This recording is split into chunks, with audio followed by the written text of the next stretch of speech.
माढा लोकसभा मतदारसंघातील पराभव भाजपच्या जिव्हारी लागला। या निवडणुकीत धैर्यशील मोहिते पाटील यांनी बंड करून विजय मिळवला, तर रणजितसिंह नाईक निंबाळकर यांना पराभवाचा सामना करावा लागला।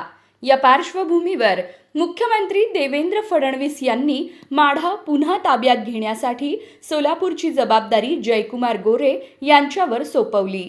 त्यानंतर गोरेंनी जिल्ह्यातील 11 पैकी 10 पंचायत समित्या आणि जिल्हा परिषद भाजपच्या ताब्यात आणत अर्धी लढाई जिंकली आहे।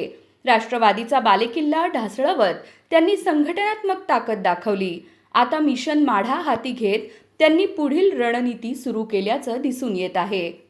आज सोलापूर जिल्हा परिषदेतील विषय समित्यांच्या सभापतीपदांची घोषणा करण्यात आली। माळशिरसच्या संस्कृती सातपुते, दक्षिण सोलापूरचे रामप्पा चिवडशेट्टी, माढ्याच्या ॲडव्होकेट अमृता वाघे आणि सांगोल्याचे चेतनसिंह केदार सावंत यांना संधी देण्यात आली। यातील 3 सभापतीपदे माढा तर 2 सोलापूर मतदारसंघात देत राजकीय संतुलन साधण्यात आलं आहे। या सर्व घडामोडींमधून गोरेंची माढा जिंकण्याची तयारी स्पष्ट दिसून येत आहे। तुम्हाला याबाबत काय वाटतं? आम्हाला कमेंटच्या माध्यमातून नक्की कळवा।